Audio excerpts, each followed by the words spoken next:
Hello friends. आज हम constipation के बारे में बात करेंगे।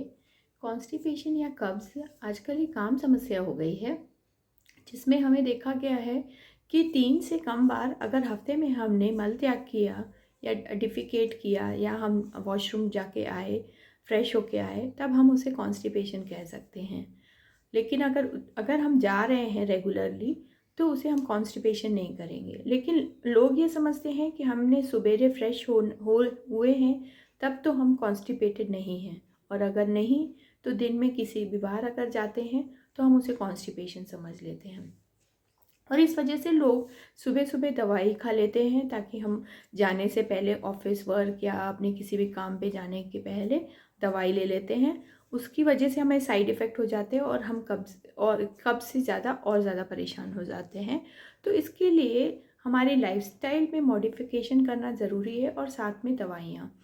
होम्योपैथिक में बहुत अच्छी दवाइयाँ हैं जो इसको ट्रीट करती है। पर सबसे पहले हम आज ये जानेंगे कि होम्योपैथिक में ऐसी कौन कौन सी दवाइयाँ हैं जो कब्ज़ को ठीक करेंगी। कब्ज़ के बारे में भी जानेंगे कि कब्ज़ है क्या। तो स्टार्ट करते हैं। सबसे पहले हम कब्ज़ को समझेंगे कि कब्ज़ क्या है। जैसे मैंने स्टार्टिंग में आपको बताया कि हफ्ते में 3 से कम बार अगर हम मल त्याग करते हैं और मल त्याग करने में अगर हमें कोई परेशानी होती है तब हम उसे कब्ज़ में लेंगे। कब्ज़ बहुत प्रकार के हो सकते हैं और कई कारण की वजह से हो सकते हैं। कारण सबसे पहले लाइफस्टाइल रहती है, जिसे हम बैठ के काम करते हैं, पानी कम ले लेते हैं, या फिर कोई दवाइयाँ होती हैं जिसकी हम रेगुलर हैबिट रहते हैं। शुगर की, बीपी की जो दवाइयाँ रहती हैं वो भी कई बार कब्ज़ के कारण होती हैं। कई बार हमें इन्फेक्शन होते हैं, उसके साथ हमें एंटीबायोटिक लेनी पड़ती हैं, वो गर्म होती हैं तो उसकी वजह से कब्ज़ की शिकायत हो जाती है। लंबे समय तक अगर कोई बैठा रहे, लंबे समय तक अगर बैठे रहने का काम है, ज़्यादा देर चला फिरी नहीं किए, कंटिन्यूअस 3 से 4 घंटे हम बैठ गए, तो भी हम कब्ज़ से परेशान हो सकते हैं। हाइड्रेशन एक दूसरा सबसे बड़ा कारण है, जो कि हम पानी पीना कम कर देते हैं।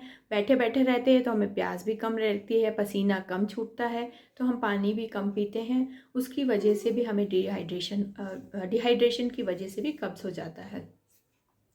इसके अलावा बहुत सारी और भी दवाई, जैसे कि हमने कभी कभी इच्छा होने के बावजूद भी हम नहीं जाते हैं, कहीं बाहर ऐसी जगह पे फंसे हुए रहते हैं जहाँ हम नहीं जा सकते, तो उसे हमने अगर कंट्रोल कर लिया तो वो भी हमें कब्ज़ से परेशान कर सकती है। तो कब्ज़ के बहुत से कारण भी हो सकते हैं और प्रकार भी हो सकते हैं। वैसे जनरली देखा गया है 2 प्रकार की कब्ज़ होती हैं, एटॉनिक और स्पास्टिक। पर शॉर्ट में ही समझा जाए कि अगर हमने एटॉनिक मतलब हमारी मांसपेशियां काम करना अगर कम कर दें तो वो एटॉनिक कहलाता है, जिसमें हमें मल त्यागने में दर्द होता है साथ में। और स्पास्टिक में हमारी नसें जो मल त्याग द्वार होता है वो सिकुड़ जाता है किसी भी कारण की वजह से। लंबे समय से अगर हम कब्ज़ की वजह से जोर लगाते हैं तो वहाँ का मल द्वार सिकुड़ जाने की वजह से भी हो जाता है।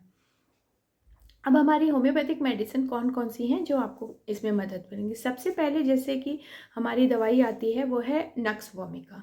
नक्स वोमिका एक मल्टीपर्पज़ दवाई है जो कि कब्ज़ में रहता है, जिसमें बार बार जाने की इच्छा होती है पर उसके बाद भी हमें सेटिस्फेक्शन नहीं होता है। आपको दिन में सुबेरे ही अगर आपको 3 से 4 बार थोड़ी थोड़ी देर में जाना पड़े तो हम नक्स वोमिका 200 सुबह खाली पेट और रात को सोते समय लेंगे तो हमें बहुत ही आराम लगेगा। इसमें के अलावा इसमें जितनी भी लाइफस्टाइल की वजह से जो है नक्स वोमिका, उसमें भी जैसे मैंने आपको कारण बताए थे कि हम ज़्यादा देर बैठे रहते हैं, सीडेंट्री हैबिट्स हैं, हमारे खाने पीने का कोई समय नहीं है, कॉर्पोरेट ऑफिसर्स हैं जिनका कोई मीटिंग्स रहती हैं, पानी कम पीते हैं हाइड्रेशन की वजह से। तो ये सारी की सारी दवाइयाँ में नक्स वोमिका सबसे बेस्ट काम करती है। नक्स वोमिका आप 200 लीजिए, वह लेने से ही आपको काफ़ी आराम लगेगा। नेक्स्ट है एल्यूमिन। एल्यूमिन में क्या होता है कि एल्यूमिन जो दवाई है वो आपकी उसमें जाने की बिल्कुल भी इच्छा नहीं होती है, और हफ्तों तक भी कभी कभार मल त्याग करने की इच्छा नहीं होती है, पैरालाइज्ड हो जाता है आपका एनल रीजन। उस केस में एल्यूमिन 30 रात को सोते समय डेली आप लीजिए, आपको आराम लगेगा। एल्यूमिन के साथ एक और दवाई है इसी नाम से मिलती जुलती, एल्यूमिना। एल्यूमिना 30 भी आपको पैरालिटिक फीलिंग रहेगी, बिल्कुल जाने की इच्छा नहीं होगी, पर इसमें मरीज जाता है जिसमें कड़ा स्टूल पास करता है, और इवन सॉफ्ट स्टूल पास करने में भी इसमें दिक्कत होती है।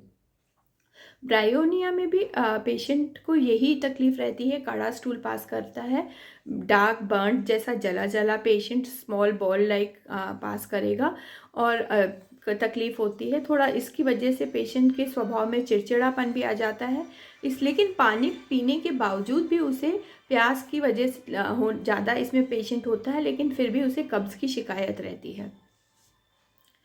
और भी बहुत सारी होम्योपैथिक दवाइयाँ हैं जो कि ली जा सकती हैं। इसके अलावा साइलिशिया है। साइलिशिया 30 में ऐसा होता है कि आपको जाने की इच्छा होती है, जाते भी हैं, बाहर आता है मल, लेकिन वापस अंदर चला जाता है, और या तो पेशेंट को मैकेनिकली हाथ से उसको बाहर निकालना पड़ता है। उस कंडीशन में इतनी ज़्यादा तकलीफ होती है। तो साइलिशिया 30 रात में सोते समय डेली आप ले लीजिए, और अगर ज़्यादा तकलीफ है तो सुबह खाली पेट भी ले सकते हैं। बच्चों के केसेस में भी हमने देखा है कि आपको कब्ज़ की शिकायत रहती है, इवन न्यू बॉर्न चाइल्ड में, बच्चों में देते हैं, उन केसेस के लिए भी साइलिशिया, एल्यूमिन, ये 2 ऐसी एक दवाइयाँ हैं जो आप बच्चों को भी दे सकते हैं। एस्कुलस हिप, मेरा एक पर्सनल एक्सपीरियंस है कि एस्कुलस हिप 200 सुबह खाली पेट लेने से कब्ज़ की किसी भी प्रकार की उसमें आराम लग जाता है। तो आप एस्कुलस हिप 200 एक बार ज़रूर ट्राई करें और देखें कि कैसा रिज़ल्ट है, और मुझे कमेंट बॉक्स में ज़रूर बताएं। उसमें अगर आपको कोई भी परेशानी हो रही हो तो आप कमेंट बॉक्स में मैसेज छोड़ सकते हैं, मैं आपको उसके लिए गाइड कर सकती हूँ। बच्चों या बड़ों के केस में एक और बहुत अच्छी रेमेडी है जिसका नाम मैं बोलूँगी सल्फ़र 30 है। ये उस जगह एनस की रीजन में या मल द्वार की तरफ आपको उसमें स्टूल पास करने में अगर दर्द हो रहा हो, जलन हो रही हो, तो आप सल्फ़र 30 लीजिए। चाहे छोटा बच्चा हो, आप 10 दिन के भी बच्चे को दे सकते हैं, या 1 महीने के भी बच्चे को। आप अगर कब्ज़ में शिकायत हो, एनस रीजन अगर रेड हो, तो भी उस केस में बच्चा पास करने से पहले बहुत दर्द की वजह से या जलन की वजह से अगर वो उनको तकलीफ़ हो रही हो, तो आप बच्चे को दे सकते हैं। पाउडर फॉर्म में दे दीजिए, गोलियों का पाउडर फॉर्म करके उसको माँ के दूध के साथ चटा दीजिए, तो वो बहुत ही अच्छा काम करेगी। और हेड्रेस्टिस क्यू, ये एक और दवाई है जिसमें मीठा मीठा सा पेट में दर्द बना रहता है पेशेंट को, और मल त्याग करने से पहले और बाद में बहुत देर तक उसको दर्द की तकलीफ़ रहती है स्टूल पास करने में। जैसे मैंने कहा कि इसमें भी तकलीफ़ होती है, कब्ज़ की शिकायत रहती है, और इसकी वजह से सिर में अगर भारीपन रह रहा है तो आप ये मेडिसिन ट्राई कर सकते हैं। हाइड्रेस्टिस क्यू अगर नहीं मिले तो 1x या 3x भी ले सकते हैं। आधा कप गुनगुने पानी में आप 10 से 12 बूंद डाल लीजिए, और ये दिन में 3 बार या 4 बार भी आप ले सकते हैं अगर आपकी कब्ज़ की समस्या ज़्यादा है तो फ्रेंड्स, कैसा लगा आज का मेरा वीडियो? अगर आपको अच्छा लगा और आपको काम का लगा तो फिर लाइक और शेयर ज़रूर करिए, कि ताकि ये मेरी दवाइयाँ किसी को काम आ जाए। इसके अंत में मैं आपको ये बोलना चाहूँगी कि हमारी लाइफस्टाइल में बहुत सारे मॉडिफिकेशंस की ज़रूरत है, काम करने की ज़रूरत है। आप हाइड्रेटेड रहिए, फाइब्रस फूड ज़्यादा से ज़्यादा खाइए, वॉक करिए। हर 2 घंटे में आपको 10 मिनट वॉक करना है, चाहे आपका बैठने का काम हो या आपको खड़े रहने का काम हो। थोड़ा सा वॉक, मूवमेंट, स्ट्रेचिंग ये ज़रूर करते रहिए, और खाने पीने पे खास ध्यान रखिए।